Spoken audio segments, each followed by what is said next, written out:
วัสดีครับวิดีโอสุช่องจะปุ๋ยนะครับฮัลโหลคนนึงวันนี้วันที่ 30เป็นงานพลุนานาชาติที่พัทยานะฮะก็ไม่รู้ว่าพลุจะจุดกี่โมงเห็นว่ามีคอนเสิร์ตมีอาหารก็วันนี้ก็จะถ่ายดูแล้วกันเนาะไม่รู้จะเห็นมีงานก็ถ่ายไหนแล้วกันจะไปดูครับว่าวันนี้มันจะสนุกแค่ไหนรอดู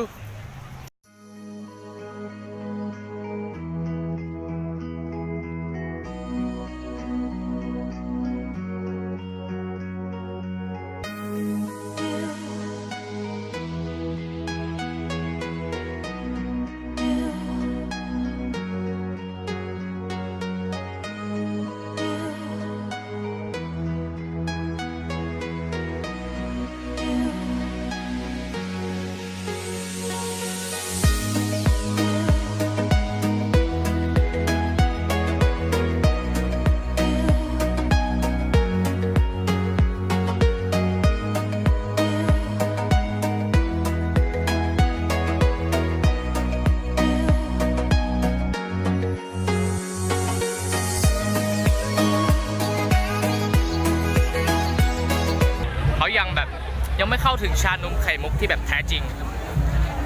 ต้องเอาสัก200เ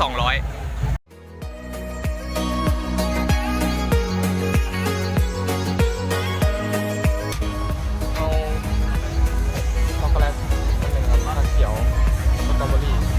โอเคนะไม่รู้ว่าได้ยินหรือเปล่าตอนนี้เป็นการกินครั้งแรกของผมแกงกะหรี่ที่กินครั้งแรกบ้านนี้ครั้งแรกเหมือนกันโอเควันนี้มากินอาหารเขาเรียกว่าญี่ปุ่นใช่ป่ะวันนี้ก็จะมารีวิวเดี๋ยวเราจะนั่งตรงชายหาดตรงนี้เลยตอนนี้ก็ปูเสือเรียบร้อยเป็นไงโอเคเดี๋ยวเราจะมารีวิวแกงกะหรี่ข้าวแกงกะหรี่ไก่ใช่ไหมไก่ทอดโทคัตสึหมูโทคัตสึ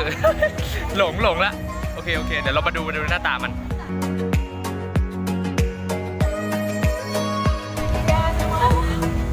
ชีสก็เค็มแรงนิดนึงแล้วรสชาติเป็นไงบ้างโอเคพอได้ป่ะครับโอเคอยู่แต่หวานนิดนึงนะมันควรเผ็ดนะแกงกะหรี่ใช่ป่ะมันควรเผ็ดนะมันก็ชื่อว่าแกงอ่ะมันควรจะเผ็ดนิดนึงอันนี้มันหวานนะมันค่อนข้างหวานมันค่อนข้างหวานเลยแหละเหมือนใส่น้ำตาลมาครึ่งกิโลเราเล่นก็พอใช้ได้ครับแต่มันมาจากญี่ปุ่นก็รสชาติมันของไทยก็มีนะคล้ายๆกันนะเขาเรียกว่าแกงอะไรนะแกงอะไรก็จะไม่ได้มัสมั่นใช่คล้ายๆกันเลยแต่รสชาติผมว่าพอกินได้ครับแต่มันก็ไม่ได้อร่อยเท่าไหร่ไม่ได้อร่อยมากแต่โอเคพอกินได้เพราะถ้าเผ็ดอีกนิดคือแบบถูกใจเลยนะแต่ก็พอกินได้ครับเดี๋ยวกินไปเดี๋ยวรอพุเป็นยังไงกินอิดนะตอนนี้ก็ได้กินแกงกะหรี่เสร็จแล้วรู้สึกว่ากินไปเรื่อยๆแบบมันเลี่ยนค่อนข้างเลี่ยนเลยนะผมไม่ค่อยถูกใจเท่าไหร่รู้สึกว่ามันไม่ใช่ทางนะโอเคแต่ไม่เป็นไรเราจะมารีวิวไดฟุกุต่อผมซื้อรสอะไรมาบ้างวะช็อกโกแลตชาเขียวแล้วก็สตรอเบอรี่นะฮะเดี๋ยวเรามาชิมกันเราจะไปกินช็อกโกแลตก่อนนะฮะไหนช็อกโกแลตวะอร่อยมากครับมันละลายในปากครับเลยอ่ะปูอร่อยมากเดือบnot good โอเคเราบอมแฮมไม่เป็นไรกินไปครึ่งหนึ่งแล้วสตรอเบอรี่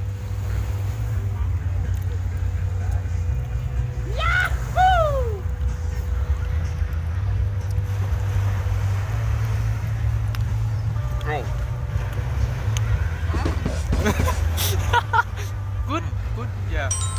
อะไรอันนี้เป็นสตรอเบอรี่เปรี้ยวเปรี้ยวมากครับแต่อร่อย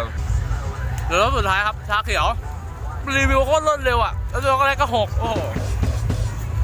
นี่นะครับจำนวนเงินคือไม่หมดเลยหนูวันทีนกรีนทีนเนี่ยแล้วก็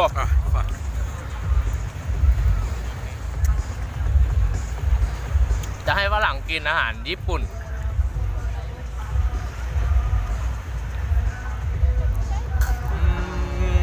ลองไหม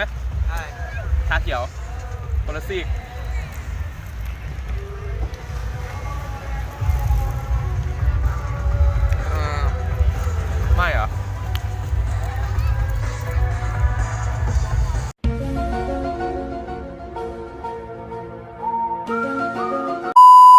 เหมือนถั่วเขียวนะแต่มีกลิ่นชาอยู่ผมชอบช็อกโกแลตกับสตรอเบอรี่มากกว่านะโอเคจบการรีวิวแค่นี้ครับไปดูพูดเลย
ตอนนี้นะฮะที่อยู่ไกลๆนั่น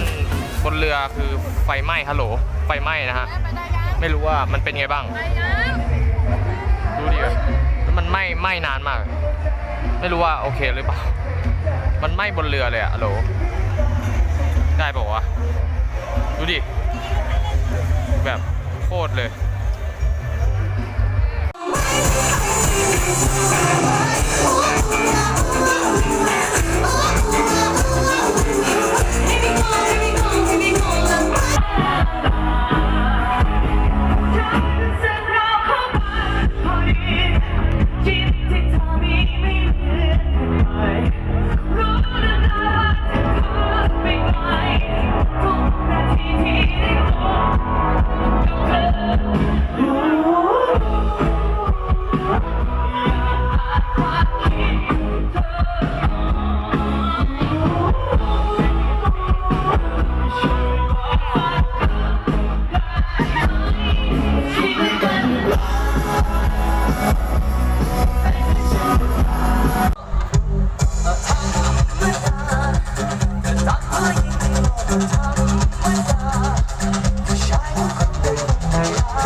นี้ก็โอเคก็หมดกันแค่นี้น่าจะหมดแล้วนะฮะนี่เป็น